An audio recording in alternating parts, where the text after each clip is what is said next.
नमस्कार मित्रों, संगम दक्ष एकेडमी के ऑनलाइन पोर्टल पर आपका पुनः स्वागत है। मित्रों, हम इस उत्तराखंड सीरीज में डिस्ट्रिक्ट सीरीज पर बात कर रहे थे। पौड़ी गढ़वाल के दो हमने जो है व्याख्यान या लेक्चर पर बात कर लिया था।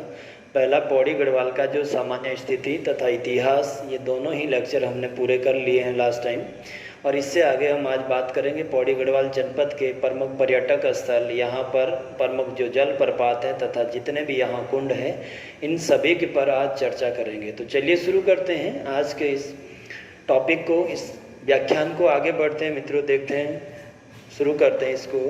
पहला जो है वो पौड़ी गढ़वाल के वन्य जीव विहार नेशनल पार्क की बात करते हैं मित्रों। तो पौड़ी गढ़वाल में वैसे तो व्यक्तिगत रूप से कोई भी नेशनल पार्क नहीं है, लेकिन यदि आपको पूछा जाए तो जो ये कॉर्बेट नेशनल पार्क है आपका, कॉर्बेट, इसका कुछ पार्ट कहाँ आता है? पौड़ी गढ़वाल में। कॉर्बेट नेशनल पार्क की जब आप बात करते हैं मित्रों, तो कॉर्बेट नेशनल पार्क जो है ये आपका उत्तराखंड का ही नहीं, एशिया में भी स्थापित होने वाला पहला नेशनल पार्क है। एशिया का भी ये क्या था?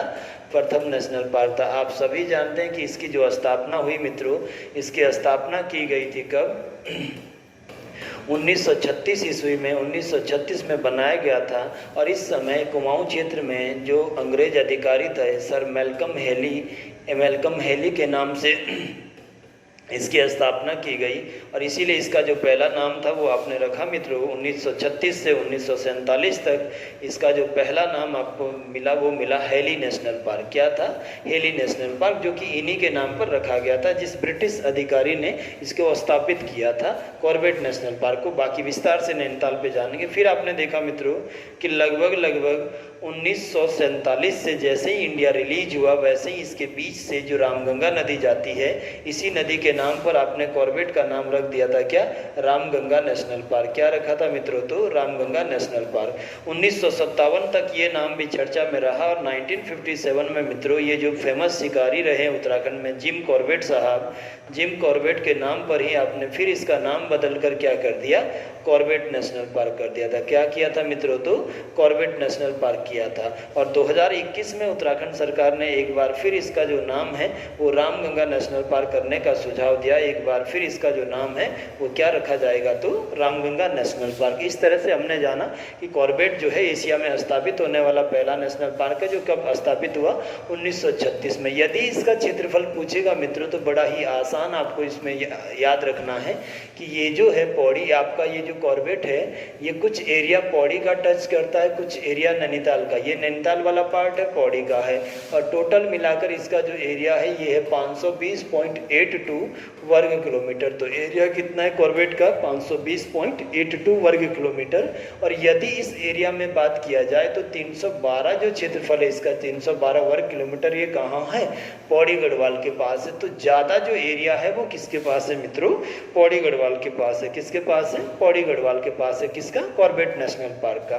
और इसमें आपने जाना मित्रों कि इसी नेशनल पार्क से हमने क्या किया था?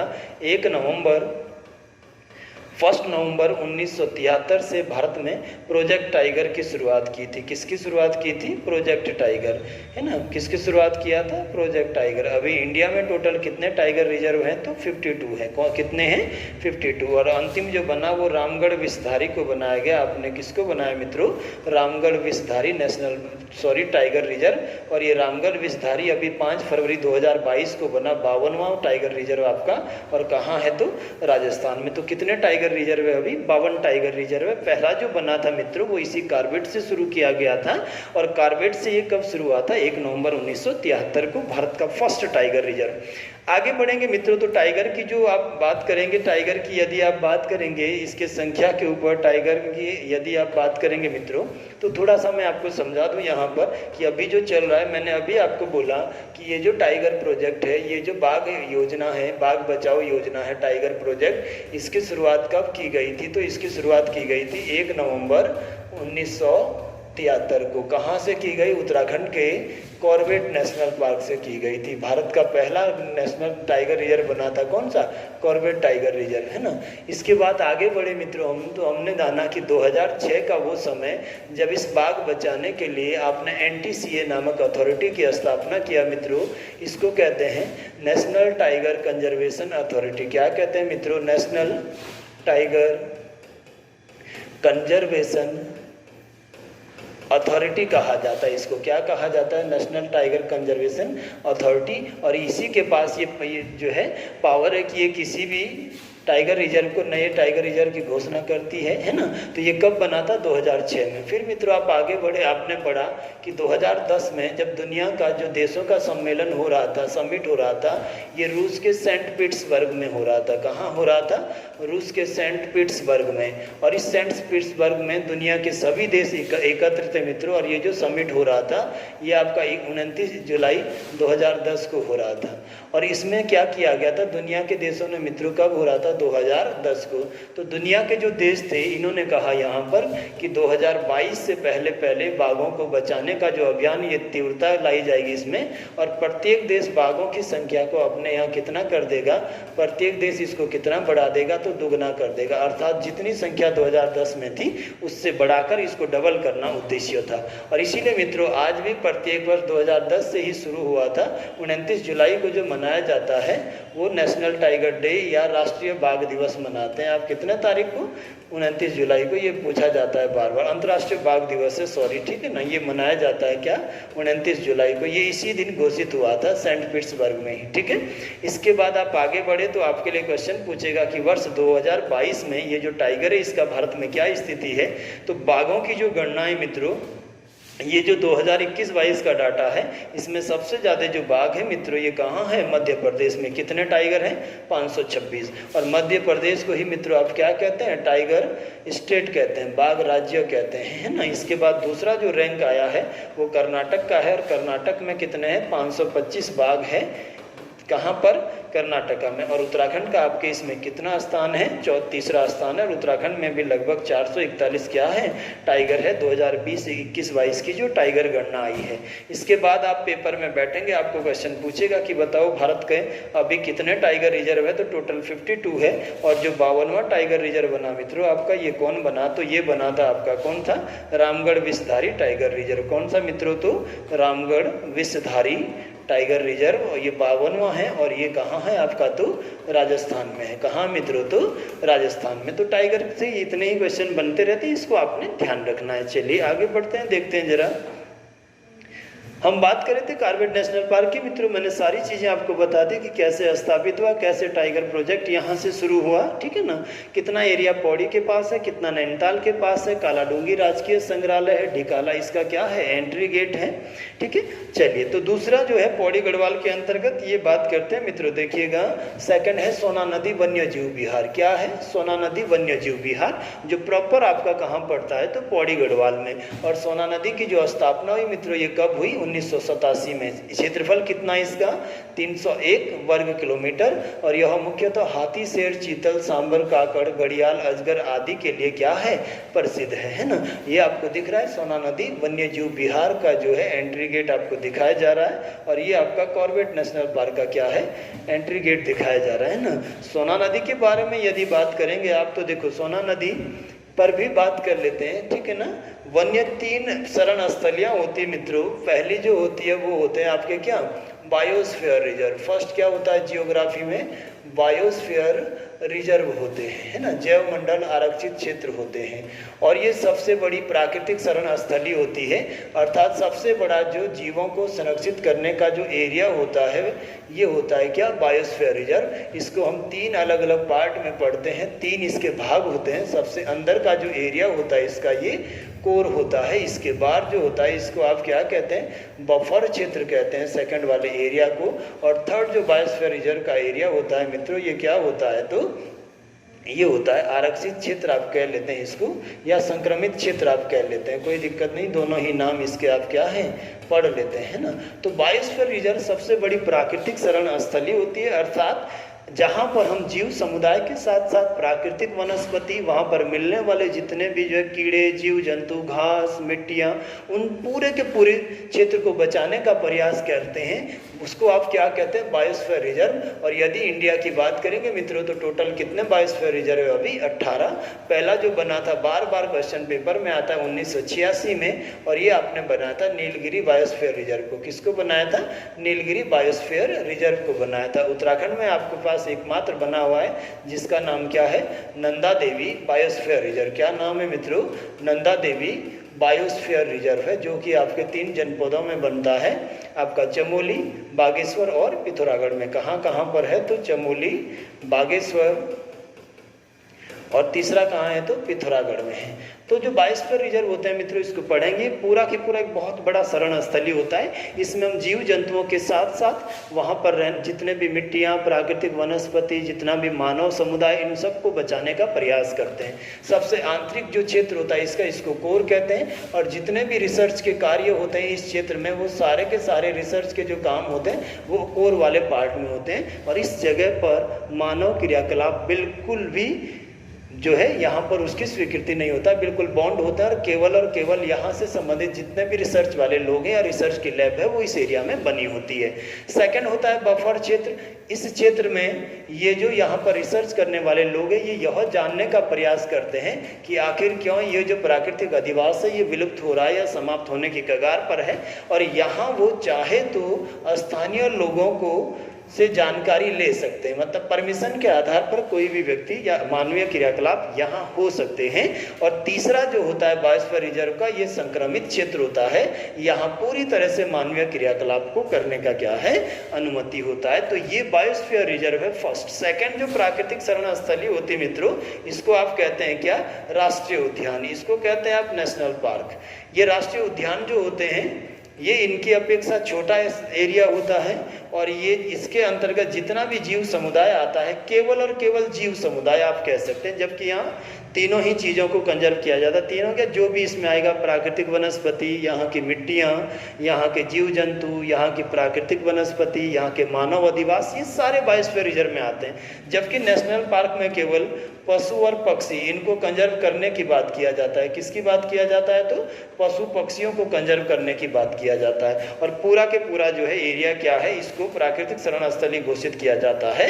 और सीधा सा क्वेश्चन आपके लिए उत्तराखंड या जीएस में ये आता है कि यहाँ मानवीय जो क्रियाकलाप है ये पूरी तरह से बॉन्ड होते हैं। क्या होते हैं? पूरी तरह से प्रतिबंधित होते हैं। और यही क्वेश्चन मित्रों आपके लिए पूछा भी गया था लास्ट टाइम उत्तराखंड के ग्रुप सी में ही, कि कौन सी ऐसी शरण स्थली है जहाँ मानवीय क्रियाकलाप बिल्कुल भी मान्य नहीं है? तो क्या है?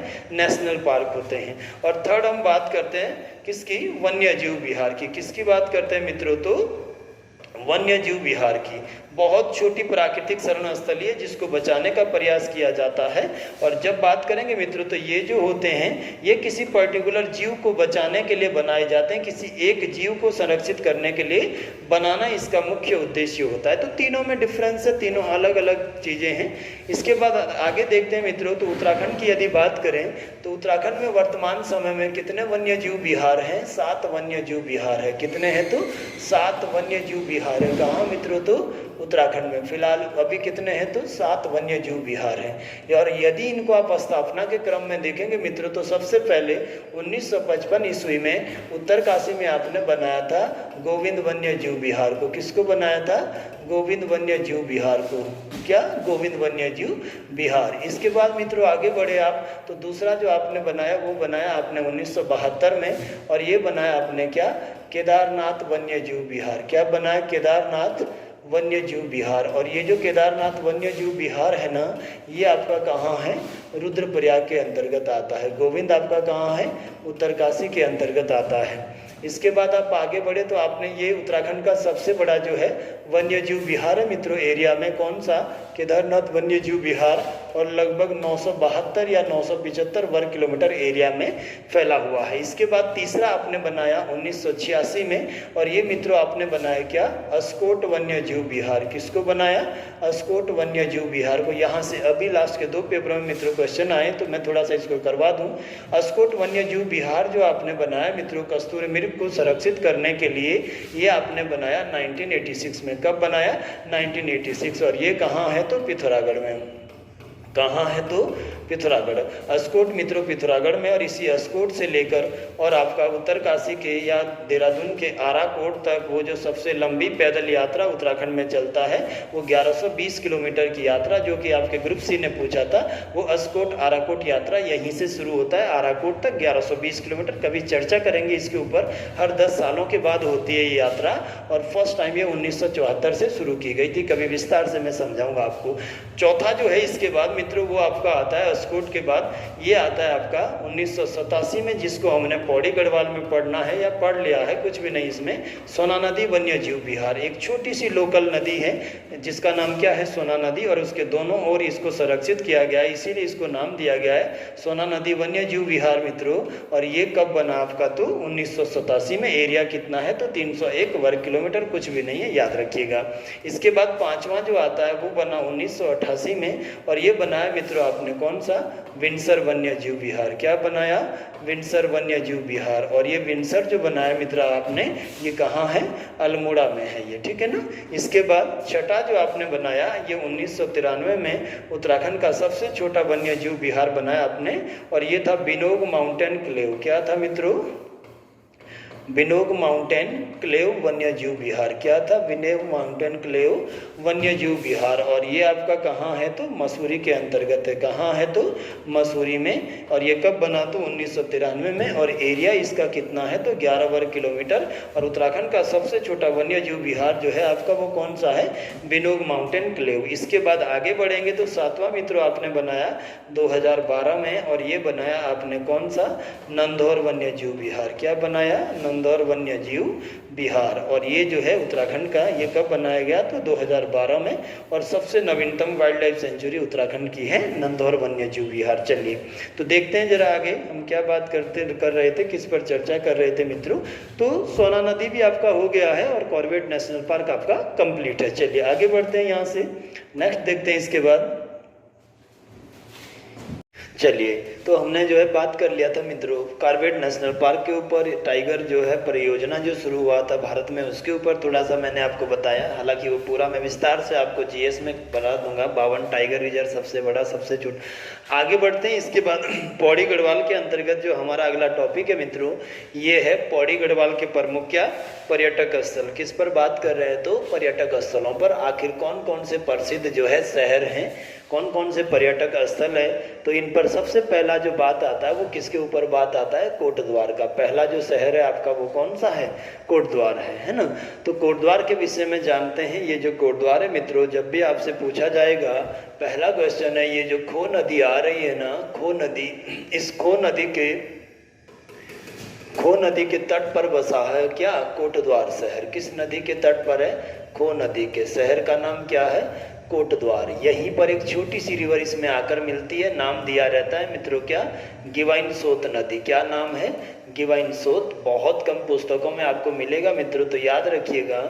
जहाँ ये गिवाइन सोत नाम की नदियाँ 5-6 छोटी छोटी नदियाँ हैं, खो नदी में मिली, वहीं पर हमारे पास बसा हुआ है कौन सा शहर आपने, तो कोटद्वार। कोटद्वार की यदि बात करेंगे मित्रों, तो सबसे पहले किसी भी शहर को आप स्थापना के रूप में समझिए। आराम से पैसेंस के साथ एक एक यूनिट को तैयार करिए और दोबारा ना पढ़ें, फाइनल करें।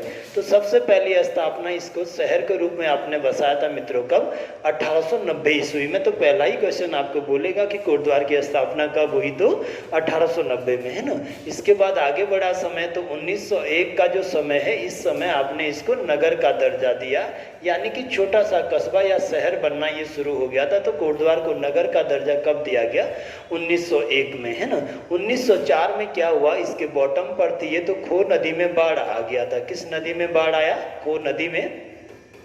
और इसी बाढ़ की वजह से ये जो है पूरा के पूरा शहर क्या हो गया, तबाह हो गया। क्या हो गया, तबाह हो गया। फिर आप आगे बढ़ जाएगा ये कि 1917 में एक बार फिर से आपने किस शहर का पुनर्निर्माण किया या आधुनिक कोटद्वार की स्थापना कब करी, छपा होगा क्वेश्चन आपका। तो 1917 में आपने आधुनिक कोटद्वार की स्थापना करी। अब देखो 1951 का समय है मित्रों, और आपने इस कोटद्वार को क्या बना दिया, नगर निगम बना दिया। क्या बना दिया मित्रों, तो नगर निगम। आप सभी जानते हैं नगर निगम ऐसे शहरी क्षेत्र होते हैं जिनका पॉपुलेशन 20,000 से 1 लाख के बीच हो, और उन्हीं को आप नगर निगम कहते हैं। अभी उत्तराखंड में 39 है। पहला गढ़वाल का या उत्तराखंड का मसूरी, कुमाऊं का जो है अल्मोड़ा। और मैंने बार बार आपसे कहा है इससे पहले कई बार ये कि ये जो है वर्तमान में पौड़ी सबसे नवीनतम नगर निगम है गढ़वाल का, और पिथौरागढ़ कुमाऊं का, है ना। तो ये नगर निगम का दर्जा इसको मिला। और आगे मित्रों समय बढ़ा तो 2017, ये तो अभी लास्ट टाइम किसी आपका वीडियो के पेपर में या किस में ये पूछा गया है कि उत्तराखंड का 8वां नगर निगम 2017 में किसको बनाया मित्रों आपने, तो कोटद्वार को। इस तरह से स्थापना के साथ आपने इतने फैक्ट याद रखने, फाइनल है कोटद्वार, इससे ज़्यादा कुछ भी नहीं पूछेगा वो स्थापना के क्रम में। फिर मित्रों अगला जो क्वेश्चन कोटद्वार से आता है वो आता है इसके नाम या उपनाम को लेकर, ठीक है ना।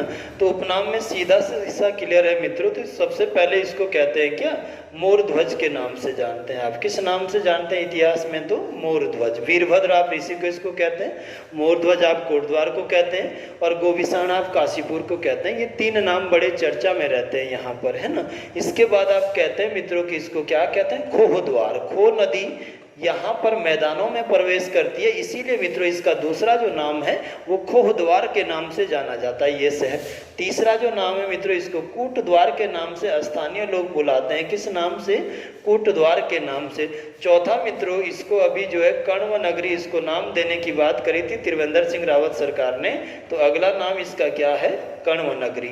अगली बात करेंगे मित्रों तो गढ़वाल का ग्रास्टीनगंज, कुमाऊं का टनकपुर को कहते हैं मित्रों, और गढ़वाल का ग्रास्टीनगंज किसको कहा जाता है, तो कोटद्वार को कहा जाता है। और छपेगा पेपर में तो याद रखिए। अगला जो क्वेश्चन है मित्रों वो इसको कहते हैं स्टील सिटी ऑफ उत्तराखंड के नाम से। क्या कहते हैं, स्टील सिटी ऑफ उत्तराखंड के नाम से जाना जाता है किसको, कोटद्वार को। तो लगभग ये इसके चर्चित क्या हैं, उपनाम है किसके, कोटद्वार के। और मित्रों ये लगभग गढ़वाल का जो है अंतिम रेलवे स्टेशन भी कहा जाता है, क्योंकि इससे आगे जो है रेल आपका नहीं जाता है, तो इसलिए जो है कोटद्वार पर ये अंतिम रेलवे स्टेशन आप इसको कह सकते हैं, ठीक है ना। अब यहाँ से आगे बढ़ते हैं मित्रों, नेक्स्ट यहाँ से आगे बात करते हैं। इसके बाद यह गिवाइन सोत या खो नदियों के संगम पर स्थित है, मैंने आपको समझा दिया है। प्राचीन नाम कोटद्वार है, मोर ध्वज है, कण्व नगरी, कोटद्वार है, गढ़वाल का द्वार है, और गढ़वाल का ग्रिस्टिनगंज है। एक मैं यहाँ पे आप मिस्टेक कर गया, मैंने आपको बताया नहीं, यहाँ पर इसको क्या कहते हैं, गढ़वाल का द्वार, है ना। क्या कहते हैं मित्रों, तो गढ़वाल का एंट्री गेट कहते हैं ना। और कुमाऊं का एंट्री गेट किसको कहते हैं, तो काठगोदाम को। इसके बाद आगे बढ़िएगा यहाँ से, तो अगली बात करते हैं स्थापना कब हुई, 1890, 1901 में नगर का दर्जा, 1904 में खो नदी हमें आई बाढ़ में ये तबाह हो गया, 1917 में आधुनिक कोटद्वार की मित्रों आपने क्या किया था, तो स्थापना किया था, पूछा जाएगा। इसके बाद 1951 में इसे किसका दर्जा दिया, नगर पालिका का दर्जा दिया मित्रों। क्या था ये, नगर पालिका है, सॉरी यहाँ पर थोड़ा सा मिस्टेक हो गया। नगर पालिका ऐसे क्षेत्र होते हैं नगर पालिका मित्रों जिनका पॉपुलेशन 20,000 से 1 लाख के बीच होता है, और नगर निगम इससे बड़े मेट्रो शहर है जिनका 1 लाख से ऊपर का जनसंख्या होता है। थोड़ा सा ध्यान रखें। 2017 में इसको आपने क्या बनाया, तो नगर निगम बनाया। 2017 में उत्तराखंड का 8वां नगर निगम मित्रों आपने किसको बनाया, कोटद्वार को।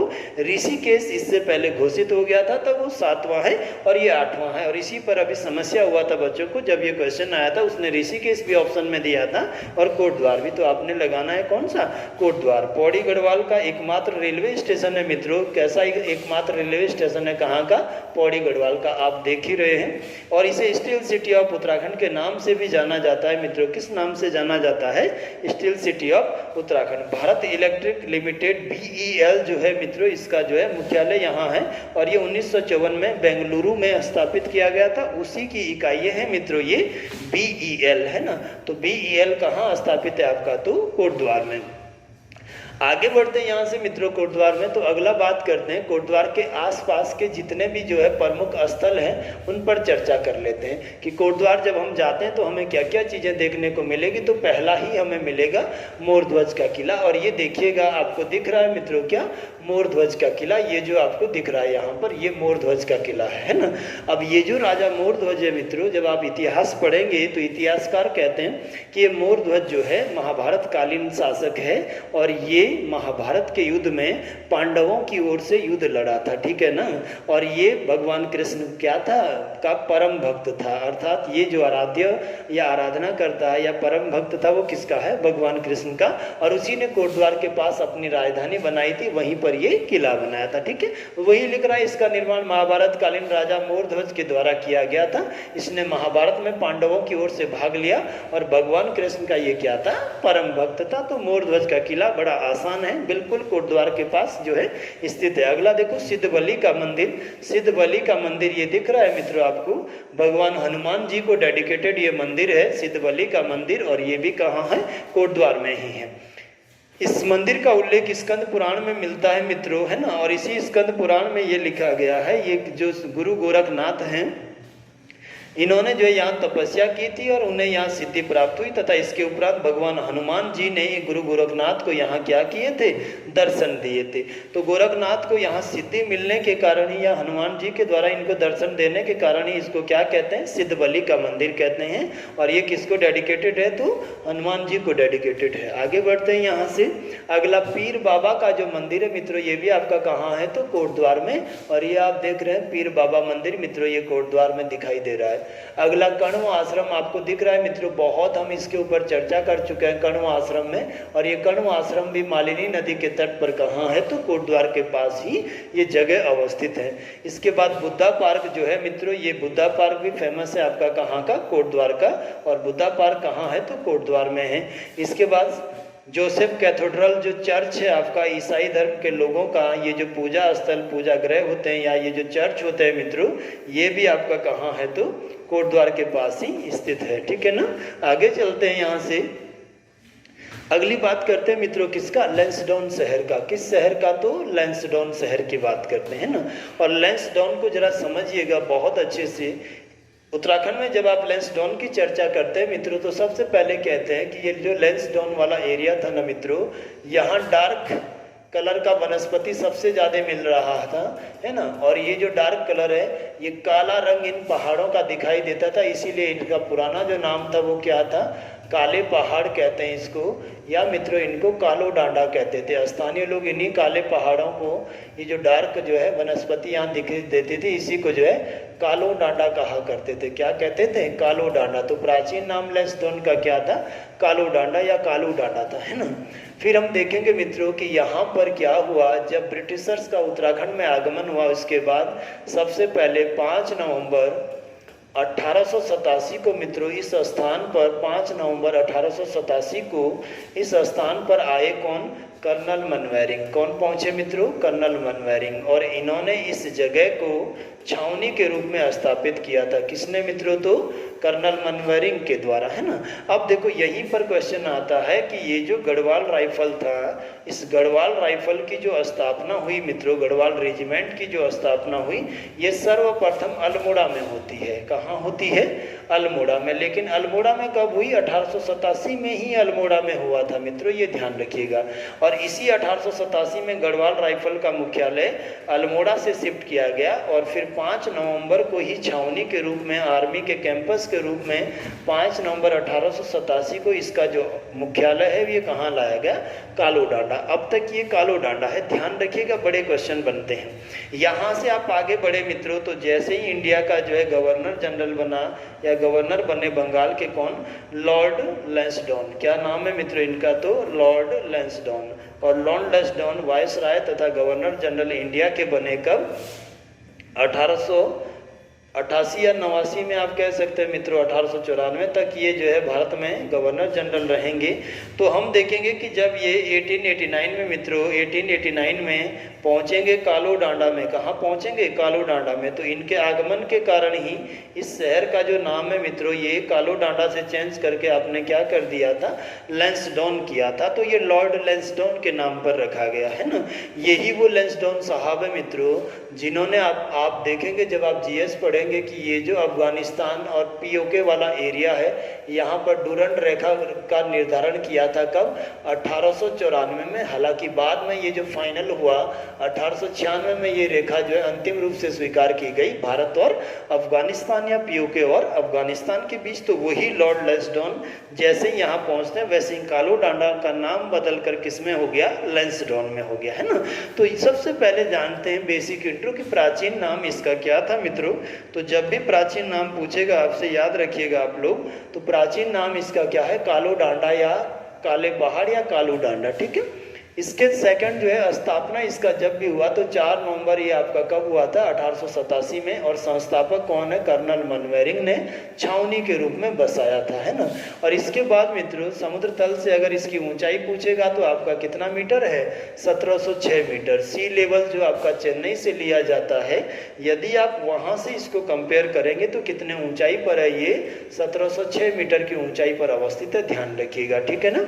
इसके बाद 1889 में भारत के तत्कालीन वायसराय कौन आए यहाँ पर, लॉर्ड लैंसडाउन। और लॉर्ड लैंसडाउन जब आए तो उन्हीं के नाम पर इसका नाम क्या रखा गया, लैंसडाउन, जैसा कि मैंने आपको बोला था। और ये लॉर्ड लैंसडाउन आपको दिखाई दे रहे, इन्होंने डुरंड रेखा निर्धारित करवाई। इसके बाद लैंसडाउन के प्रमुख पर्यटक स्थलों पर बात करते हैं तो सबसे पहले यहाँ पर है वीर गब्बर सिंह नेगी जी का स्मारक। किसका स्मारक है, गब्बर सिंह नेगी, है ना। और गब्बर सिंह नेगी का जो स्मारक बना हुआ है ये चंबा में भी है मित्रों, और साथ में यहाँ पर कहाँ है आपका, तो लैंसडाउन में है, ठीक है ना। आगे बढ़ते हैं यहाँ से। ये जो गब्बर सिंह नेगी है मित्रों, यदि हम बात करेंगे, देखिएगा थोड़े से आपके लिए जो क्वेश्चन यहाँ से आते हैं वो क्या पूछा जाएगा। सबसे पहले बात करेगा वो दरबान सिंह नेगी की। किसकी बात करेगा, दरबान सिंह नेगी की। और ये जो दरबान सिंह नेगी होते हैं मित्रों, ये भी जो है रॉयल इंडियन आर्मी में सेवा देते हैं। और 1914 में पहला उत्तराखंड का बंदा होता है जिसको सैन्य क्षेत्र का सबसे बड़ा पुरस्कार आप देते हैं, नाम क्या है, विक्टोरिया क्रॉस। क्या नाम है, विक्टोरिया क्रॉस प्राप्त करने वाला पहला जो है उत्तराखंड का बंदा है कौन, दरबान सिंह नेगी। और बाद में 1951-52 तक मित्रों इनका जीवन ही रहेगा, पढ़ेंगे इनको व्यक्तित्व में। सेकंड इन्हीं के साथ हम पढ़ते हैं मित्रों दूसरी जो पर्सनालिटी वो कौन है, गब्बर सिंह नेगी। कौन है मित्रों, तो गब्बर सिंह नेगी। और गब्बर सिंह नेगी की यदि बात करेंगे मित्रों तो इनका जो जन्म हुआ था वो आप पढ़ेंगे 21 अप्रैल कब हुआ था, 21 अप्रैल 1895 को इनका जन्म हुआ था, कहाँ, चंबा में, ठीक है ना। प्रथम विश्व युद्ध के दौरान मित्रों 1914 में ये भी रॉयल इंडियन आर्मी में भर्ती हो गए थे और युद्ध लड़ने कहाँ पहुँच गए थे, फ्रांस। ब्रिटेन की ओर से इनको भेजा गया कहाँ, फ्रांस। और फ्रांस में जिस जगह पर ये बैटल लड़ रहे थे, बैटल कर रहे थे, जहाँ पर ये युद्ध लड़ रहे थे मित्रों, वहाँ पर यदि आप देखेंगे तो इस जगह का नाम क्या था, न्यू चैपल वे का ये जगह, क्या नाम था, न्यू चैपल वे। इस जगह पर ये लड़ रहे थे भारतीय आर्मी की जो है तरफ से ब्रिटेन की ओर से युद्ध लड़ रहे थे, है ना। और इसी जगह पर मित्रों 1915 में ही मृत्यु हो गया था किसका, गब्बर सिंह नेगी का। और जब न्यू चैपल वे के युद्ध में मारा गया गब्बर सिंह नेगी मित्रों, तो तब आपने भारत का दूसरा विक्टोरिया क्रॉस जो दिया था, याद रखिएगा मित्रों, ये विक्टोरिया क्रॉस सम्मान दिया था किसको, गब्बर सिंह नेगी को। तो इसलिए गब्बर सिंह नेगी को भी आपने याद रखना है। देखिए विक्टोरिया क्रॉस जो है वो ब्रिटेन की महारानी विक्टोरिया के नाम पर दिया जाने वाला पुरस्कार था। और स्वतंत्रता के पहले तक सबसे बड़ा जो सैन्य सम्मान था मित्रों वो क्या था, विक्टोरिया क्रॉस। जब हम स्वतंत्र हुए, हमने अपना संविधान बनाया, सारी चीज़ें अपने अकॉर्डिंग चलाई, तो इसी की जगह आप अब देते हैं परमवीर चक्र, जो कि सबसे बड़ा सैन्य सम्मान होता है ना। तो विक्टोरिया क्रॉस दरबान सिंह नेगी को 1914 में और 1915 में न्यू चैपल वे के युद्ध में मरणोपरांत आपने दिया किसको, गब्बर सिंह नेगी। तो उसी की मैं बात कर रहा था कि लैंसडाउन में इनका क्या है, स्मारक बना हुआ है। आगे मित्रों लैंसडाउन के आसपास के जो अन्य स्थल है आपके, उन पर बात करेंगे। तो ये आपका पहला क्या है, भुला ताल। और भुला ताल कहाँ है, लैंसडाउन में। ये देखिएगा आपको दिख रहा है मित्रों, ये जो ताल या लेक या छोटा सा झील आपको दिख रहा है, ये क्या है, भुला ताल है। अगला सेंट मैरिज गिरजाघर, मेरी गिरजाघर नहीं मित्रों, ये सेंट मैरिज गिरजाघर पढ़िएगा। इसको क्या लिखा होगा, ये सेंट मैरिज गिरजाघर, है ना। और ये जो सेंट मैरिज गिरजाघर, ये देखिए आप ब्रिटिश शैली में, यूनानी शैली में या गॉथिक शैली, गॉथिक देखिएगा ये गॉथिक होता है, तिकोने टाइप की खिड़कियां और दरवाजे, इसी को गॉथिक शैली बोलते हैं। और ये यूरोपियन के द्वारा लाया गया था, दरवाजे और खिड़कियां तिकोने में बनाई जाती हैं। तो जितने भी ब्रिटिशर्स या रोमन या ग्रीक लोगों के द्वारा बनाए गए घर है वो इसी शैली में होंगे। और ये जो गिरजाघर बनाया था ये 1895 मित्रों ये बनाया था एलन ऑक्टेवियन ह्यूम ने, जिन्होंने मित्रों ये एलन ऑक्टेवियन जो ह्यूम थे मित्रों, ये स्कॉटलैंड के रहने वाले थे। और स्कॉटलैंड के रहने वाले थे, इन्होंने ही तो 1885 में आईएनसी का विचार दिया था। किसका विचार दिया था? आईएनसी। हालांकि इन्होंने इसे नेशनल यूनियन के रूप में बनाया था। किस रूप में? National union. बाद में दादा भाई नेहरू ने मित्रों इसका नाम भारतीय राष्ट्रीय कांग्रेस रखा था 86 के आसपास। तो वही एलन ऑक्टेवियन ह्यूम है जो स्कॉटलैंड के रहने वाले थे, और आईएनसी इंडियन नेशनल कांग्रेस या इंडियन नेशनल यूनियन इन्होंने बनाया। इन्होंने ही मित्रों सेंट मैरिज गिरजाघर बनाया आपका कहाँ? पौड़ी, ये सॉरी लैंसडाउन में, और 1894-95 इसकी स्थापना देता है। ठीक है ना? तो पूछ लेगा कभी भी कि सेंट मैरिज गिरजाघर जो लैंसडाउन में बनाया वो किसने बनाया? तो एलन ऑक्टेवियन ह्यूम ने। ये है एलन ऑक्टेवियन ह्यूम मित्रों, जिसको आप भारतीय राष्ट्रीय कांग्रेस या नेशनल यूनियन का संस्थापक मानते हैं। ठीक है ना? महासचिव भी रहेंगे ये आपके आईएनसी के पहले। आगे बढ़ते हैं यहाँ से, तो अगली बात करते हैं किसकी? दुगड्डा के ऊपर। किसकी बात करते हैं मित्रों? तो दुगड्डा के ऊपर चर्चा कर लेते हैं ना। और ये जो दुगड्डा है मित्रों, इसके ऊपर जब भी बात करेंगे आप तो क्वेश्चन आपके पास क्या क्या आने हैं? पहला ही क्वेश्चन है मित्रों कि दुगड्डा जो शहर है, ये दुगड्डा कहाँ है आपका? तो पौड़ी गढ़वाल में। कौन सा शहर मित्रों? दुगड्डा। दुगड्डा जो बसाया गया था, स्थापना करी थी 1907 में। इस शहर को आधुनिक रूप से बसाया था किसने? धनीराम मिश्र ने। किसने बसाया था? धनीराम मिश्र। और कहते हैं कि इन्होंने अपने दादा हरिराम मिश्र की स्मृति में इसको बसाया था। किसकी स्मृति में? हरिराम मिश्र की स्मृति में बसाया था मित्रों। ठीक है ना? दुगड्डा जो था वो प्राचीन काल में इसको मित्रों स्थानीय लोग इसको ढाकरियों का बाजार कहते थे। और ये जो ढाकरियों का बाजार कहते हैं आप ना, ये क्वेश्चन आपके ग्रुप सी ने ही 2 बार पूछ लिया है यहाँ से कि ढाकरियों का बाजार पौड़ी में क्या था? तो ये आपका दुगड्डा था। ढाकरियों का बाजार का मतलब उस समय ऐसे छोटे मार्केट जहाँ पर हम क्या है सामान के लिए स्पेशल जाया करते थे। इन छोटे छोटे शहरों को, कस्बों को आप क्या कहते हैं? उस समय ढाकरी कहा जाता था, जहाँ पर लोग छोटे छोटे थैले लेकर या कट्टा बोरी लेकर जो सामान लेने जाते थे। इसीलिए इसका भी नाम क्या है?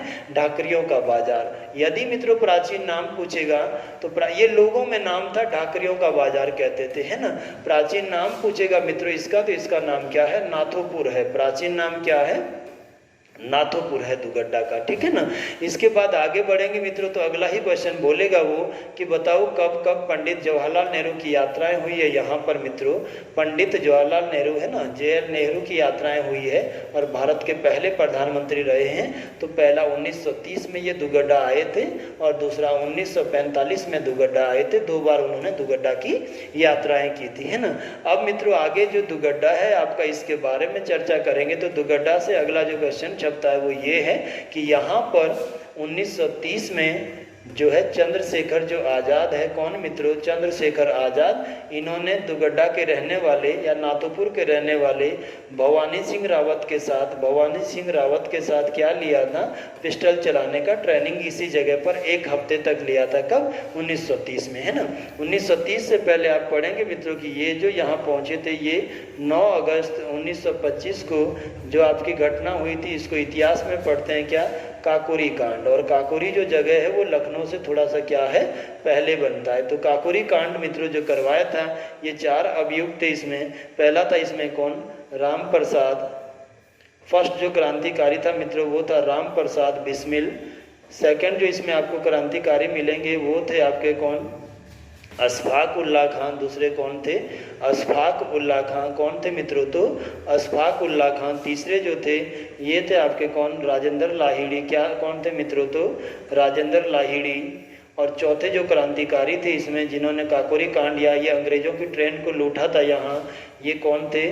चंद्रशेखर आज़ाद। कौन थे मित्रों? तो चंद्रशेखर आज़ाद थे, है ना। और ये चारों ही लोगों ने प्लान किया था कब? 9 अगस्त 1925 को लखनऊ के पास ही ये जो काकोरी जगह है, यहाँ अंग्रेजों का जो ये सोने से या आभूषणों से या जो भी मित्रों इसमें था, इन चीज़ों से जो इनको लूटने का ये प्लान किया गया था ब्रिटिश ट्रेन को। और इसी को इतिहास में आपने क्या कहा था? काकोरी कांड। अब इसमें जो अभियुक्त मित्रों ये चारों के चारों, इनका जो केस लड़ा था ये उत्तराखंड के अल्मोड़ा के गोविंद बल्लभ पंत ने लड़ा था, परंतु वो इस केस को हार गए थे, जिसके कारण मित्रों इन चारों ही लोगों को अंग्रेजों ने फांसी की सजा सुना दिया था। 3 लोगों को फांसी हो गया और चौथे जो अभियुक्त हुए मित्रों इनमें से ये चंद्रशेखर आज़ाद यहाँ से फरार हो गए, ठीक है ना। और जब ये फरार हो गए तो फिर इसी दौरान ये 1930 के आसपास कहाँ पहुँच गए, उत्तराखंड। और फिर इन्होंने जो है दुगड्डा में रहकर भवानी सिंह रावत के साथ क्या चलाया था, 7 दिनों तक पिस्टल चलाने का ट्रेनिंग लिया था। अगला क्वेश्चन है मित्रों कि ये जो शिव प्रसाद डबराल है, जिनको आप इंसाइक्लोपीडिया ऑफ उत्तराखंड कहते हैं या चारण के उपनाम से जानते हैं, इनका भी जो साधना स्थली है, इनका भी जो कर्म भूमि रहा है वो आपका दुगड्डा ही रहा है। और ये आप देख रहे हैं मित्रों भवानी सिंह रावत भी कहाँ के थे, तो दुगड्डा की। इनकी स्मृति में तो आज भी यहाँ पर शहीद मेले का जो है आयोजन किया जाता है। तो इन्हीं के साथ पिस्टल चलाने का ट्रेनिंग लिया था किसने, चंद्रशेखर आज़ाद ने। भवानी सिंह रावत भी मित्रों कहाँ का था, तो दुगड्डा का। और साथ में ये शिव प्रसाद डबराल जो है ये इतिहासकार है उत्तराखंड के, ये भी कहाँ से इनका कर्मस्थली रहा, तो दुगड्डा में, है ना। और उत्तराखंड में डोला पालकी आंदोलन तथा जो कुली बेगार प्रथा है उनकी भी शुरुआत आंशिक रूप से मानी जाती है कि इसी क्षेत्र से हुआ है। तो चलिए फटाफट से वही लिखा है कि प्राचीन नाम नाथोपुर है, 1907 में धनीराम मिश्र ने बसाया। दुगड्डा को ढाकरियों का बाजार, ये मित्रों लोकल लोग कहते थे, जहाँ पर छोटे छोटे, यदि आप ग्रामीण क्षेत्रों में आज भी रहते हैं तो आप अपने गाँव से 2-4 किलोमीटर दूरी पर एक छोटा सा जो है दुकान वगैरह देखते हैं, जहाँ से आप सामान लेकर आते हैं अपने घर के लिए, तो वही क्षेत्र क्या कहलाते थे, ढाकरियों के बाजार थे, है ना। और ये गढ़वाल की सबसे बड़ी मंडी थी इस समय की, है ना। अपना सामान लोग यहाँ पर जो है लेकर जाते। पंडित जवाहरलाल नेहरू 30 और 45 में आए। 9 अगस्त को काकोरी कांड की घटना मित्रों मैंने पूरा आपको समझा दिया क्या था, है ना। इसके बाद 30 में नाथोपुर निवासी भवानी सिंह रावत के साथ 7 दिनों तक पिस्टल चलाने की ट्रेनिंग। 7 फरवरी को हर वर्ष जो है भवानी सिंह की स्मृति में यहाँ क्या लगता है, शहीद मेले का आयोजन होता है। ये आपके भवानी सिंह रावत हैं। गढ़वाल क्षेत्र में डोला पालकी कुली बेगार आंदोलन की जन्मस्थली किसको कहा जाता है, तो ये भी दुगड्डा को कहते हैं। और शिव प्रसाद डबराल की साधना स्थली भी किसको कहते हैं, तो ये आपका दुगड्डा को कहते हैं। जरा थोड़ा सा समझ लेते हैं मित्रों। इसके बाद यहाँ पर हम आगे बढ़े थे, हमने देखा था मित्रों यहाँ पर कि ये जो इसने कहा है, इसने पहला क्वेश्चन आपके लिए दिया है कि यहीं से तो हमने कौन से आंदोलनों की शुरुआत करी उत्तराखंड में, डोला पालकी का आंशिक शुरुआत हुआ था, है ना। क्या हुआ था, डोला पालकी का आंशिक शुरुआत हुआ था, कहाँ से, इसी दुगड्डा से। हालांकि वैसे ये 1920 में पूर्णतः लैंसडाउन से शुरू होता है ना। और डोला पालकी आंदोलन जो उत्तराखंड में चलाया था ये कौन थे, तो दयानंद भारती ने चलाया था। किसने चलाया था, दयानंद भारती के द्वारा चलाया गया था, है ना। इसमें आप देखेंगे मित्रों कि क्या था, ये जो स्वर्ण जाति के लोग थे, ये जो उच्च कुलीन लोग थे, जिसमें पहला कौन थे, ब्राह्मण आते थे, और दूसरे कौन थे, तो क्षत्रिय लोग आते थे। जब भी इनके घरों में शादी विवाह होता था तो इनका जो दूल्हा है, ये दूल्हा भी डोली में बैठकर जाता था, इनका दूल्हा भी डोली का प्रयोग करता था। और जो ऊंचे कुल की ये जाति हैं, इनकी जो लड़कियां या जो दुल्हन थी वो भी जो है डोली में बैठकर जाती थी। परंतु क्या था, इन डोलियों को उठाने का जो काम करते थे ये कौन सा समुदाय करते थे, दलित या शिल्पकार लोग। कौन उठाते थे इन डोलियों को, तो दलित या शिल्पकार। परंतु जब इन लोगों के घर पर ऐसा विवाह या इस तरह की चीज़ें होती थी तो इनके ये दूल्हा जी भी पैदल चलते थे और साथ में ये जो दुल्हन है इनको भी पैदल ही चलना होता था। इनको डोला पालकी में बैठने का अधिकार नहीं था और इनको ये अधिकार दिलाने के लिए ही डोला पालकी आंदोलन शुरू किया था। किसने, दयानंद भारती ने, है ना। अब मित्रों देखिएगा, और जो इसकी शुरुआत हुई ना, जब भी आप क्वेश्चन पेपर में जाएंगे तो आप ध्यान रखेंगे कि आधिकारिक शुरुआत इसकी कहाँ से होती है, लैंसडाउन से होती मित्रों। कहाँ से, लैंसडाउन से। और कब शुरू हुआ था, तो 1920 में आधिकारिक रूप से ये लैंसडाउन से इसकी घोषणा की गई थी। अर्थात इन दलित लोगों को या शिल्पकार लोगों को भी डोला पालकी में बैठने के लिए जो है अनुमति दी जाए, इसी के लिए डोला पालकी आंदोलन चलाया था, है ना। फिर मित्रों इसमें आप आगे चलेंगे तो 1924 का समय था और 1924 में इन्होंने क्या किया, जो जयानंद भारती है, इन्होंने मित्रों आंशिक डोला पालकी की बारातें निकालना शुरू करी। कैसी बारातें? आंशिक बारातें। और ये इसलिए ताकि जो है इनको ये राइट्स मिल जाए। इसमें इन्होंने चुना मित्रों, इधर पुरीखाल गांव से लेकर आगे बढ़े आप तो ये कोटद्वार के आसपास तक बीच का ऐसा एरिया जहाँ कोई भी स्वर्ण गांव ना मिले, जहाँ कोई भी उच्च कुल के लोगों के गांव नहीं थे, इनके बीच में इन्होंने इन निम्न कुल के लोगों को डोला पालकी में बिठाया और ये बारातें शुरू कर दी, आंशिक बारातें, है ना। लेकिन मित्रों ऐसा कहते हैं कि इनको भी रास्ते में किसी मुस्लिम युवक के द्वारा जो है रोक दिया गया और स्थानीय लोगों ने इनको यहीं पर रोक दिया। कब? 1924 में। तो इनका ये प्लान भी क्या हो गया था?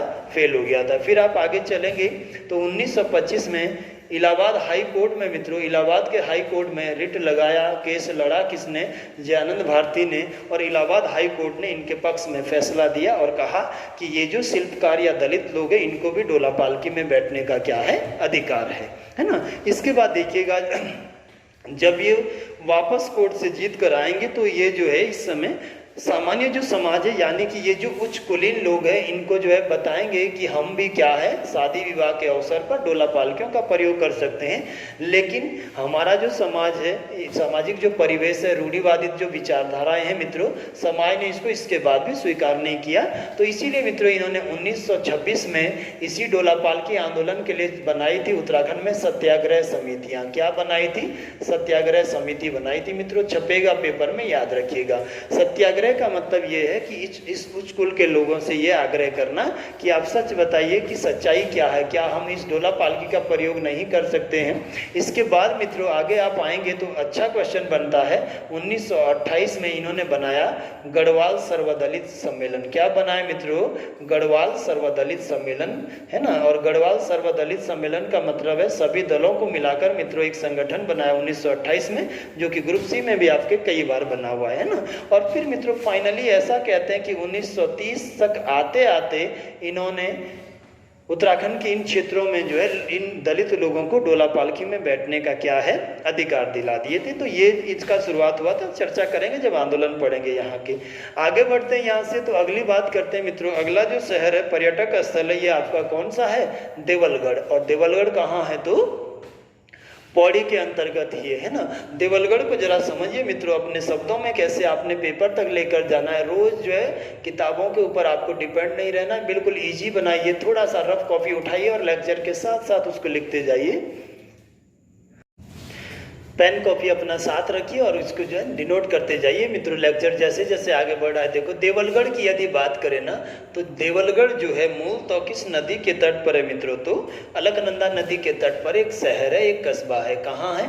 अलकनंदा नदी के तट पर। क्या बसा हुआ है मित्रों? देवलगढ़। और देवलगढ़ कहाँ है? तो पौड़ी गढ़वाल में। किसी भी स्थान को, पर्यटक स्थल को, संस्था को, व्यक्तित्व को यदि पढ़ना है तो पूरा के पूरा उसमें जो आपको समा जाना है, आराम से इसको तैयार करना। और एक बार तैयार करिए, फाइनल करिए। देखो तो देवलगढ़ पहली बात है कि किस नदी के तट पर है मित्रों? तो अलकनंदा नदी के तट पर है। कहाँ है? तो पौड़ी गढ़वाल का पर्यटक स्थल है। हिमाचल प्रदेश के कांगड़ा का राजा था। कांगड़ा घाटी या कांगड़ा वैली आप जानते हैं मित्रों। और यहाँ के राजा देवल के अधीन रहा मित्रों ये क्षेत्र है। और इसीलिए इन राजा देवल के नाम पर ही इसका नाम क्या रखा गया था? तो देवलगढ़ रखा है। क्या रखा है मित्रों? देवलगढ़, है ना। इसके बाद आप देवलगढ़ में आगे बढ़ेंगे तो आप देखेंगे कि समय जब आगे बढ़ा, मैंने कल भी आपको बोला इतिहास में कि अजय पाल ने अपनी राजधानी चांदपुर गढ़ी चमोली से शिफ्ट करके कहाँ लाई थी? तो देवलगढ़ में लाई थी। और देवलगढ़ कहाँ है मित्रों? तो पौड़ी में अलकनंदा के तट पर। कब ऐसा किया था? 1514 में। कितने साल यहाँ रखी? 1517 तक। कितने साल मित्रों? तो 3 साल। तो ये देवलगढ़, यही वो कह रहा है कि इसका जो संस्थापक है वो कांगड़ा का शासक कौन है मित्रों? तो राजा देवल है। कौन था? राजा देवल। देखिए ये लिखा हुआ है 1514-15 में अजयपाल ने परमार वंश की राजधानी यहाँ लाई और राज राजेश्वरी देवी, ये कल भी मैंने आपको बोला था मित्रों, ये राज राजेश्वरी देवी का आपको मंदिर दिख रहा है जो परमारों की क्या थी? आराध्य देवी या कुल देवी थी।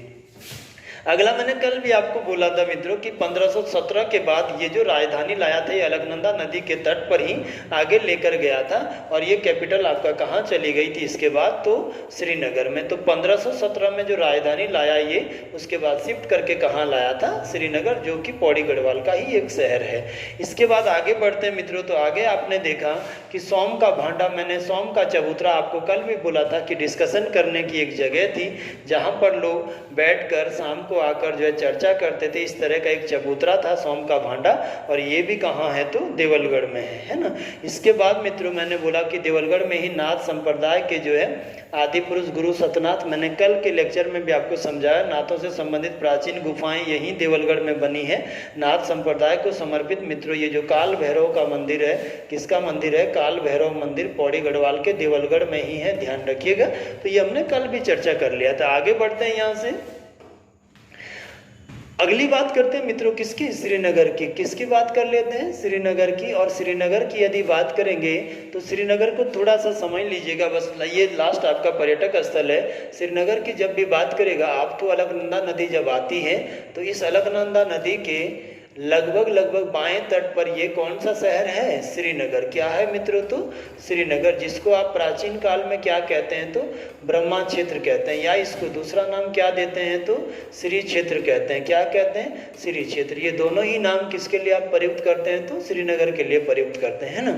अगला जो है, जब आप इसको जो है बसाने, इसकी स्थापना पूछेगा तो उत्तराखंड ग्रुप सी ही मित्रों इसको पूछ चुका है।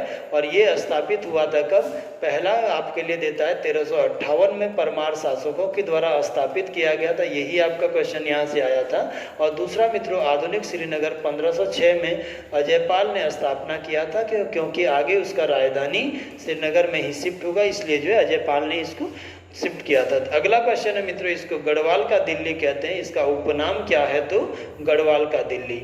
बड़ा ही साधारण सा लॉजिक है इसके पीछे कि दिल्ली जिस प्रकार से दिल्ली में रहकर पूरे भारत को चलाया गया, दिल्ली में अनेक जो है राजवंश आए, वैसे ही मित्रों उत्तराखंड में या गढ़वाल में जितनी भी सत्ता चली, मैक्सिमम लोगों का जो कैपिटल रहा वो कहाँ रहा तो श्रीनगर, और तभी इसको क्या कहते हैं तो गढ़वाल का दिल्ली कहते हैं। अगला क्वेश्चन आता है मित्रों कि श्रीनगर का जो मास्टर प्लान किया था, अर्थात इसको जो प्लानिंग के आधार पर बसाया गया था, इसका मास्टर प्लान करने वाला बंदा कौन था तो ये था आपका कौन, ई पो नामक अंग्रेज अधिकारी ने इसका मास्टर प्लान किया था। किसने किया था, ई पो ने किया था, है ना। और ई पो को जब हम पढ़ते हैं ब्रिटिश काल में तो ये जो है अनेक शहरों का मास्टर प्लान या शहरों को व्यवस्थित क्रम में बसाने के लिए ही उत्तराखंड क्षेत्र आया था या भारत में भेजा गया था, है ना। इसके बाद देखो वही चीज़ें यहाँ पर आपको रिवाइज करना है कि श्रीनगर का जो प्राचीन नाम है वो ब्रह्मा क्षेत्र या श्री क्षेत्र है, उपनाम गढ़वाल का दिल्ली है, स्थापना 1358 में परमार शासकों के द्वारा, आधुनिक श्रीनगर 1506 में अजयपाल के द्वारा, श्रीनगर का मास्टर प्लान ई पो ने किया था। श्रीनगर में ही आपका क्या है केशोराय मठ अजयपाल ने बनाया, कालिका देवी मंदिर मित्रों, और अजयपाल का भवन भी आपका कहाँ है, श्रीनगर में, है ना। केशोराय मठ मित्रों ये देखो आप, ये कहाँ है तो श्रीनगर में आपको जो दिख रहा है ये केशोराय मठ है। और ये आपको शंकर मठ आदि गुरु शंकराचार्य के द्वारा जो अवस्थित करवाया गया था, है ना।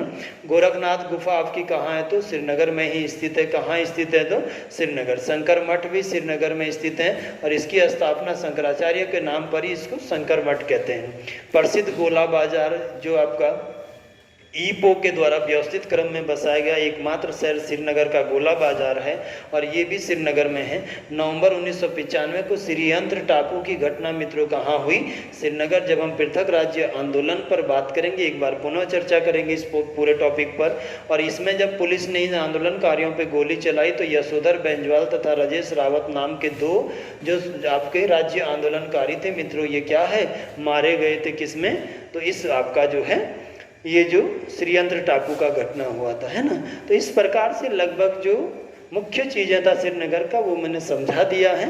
अब यहाँ के जो प्रमुख संस्थान है मित्रों उन पर बात करेंगे आगे कि कौन कौन से संस्थान आपके पौड़ी गढ़वाल में अवस्थित हैं, तथा इसके बाद यहाँ की नदियाँ, यहाँ के प्रमुख आपके क्या जलप्रपात वगैरह, इन पर आगे चर्चा करेंगे, है ना। इन पर नेक्स्ट क्लास में बात करेंगे। चलिए तब तक के लिए धन्यवाद।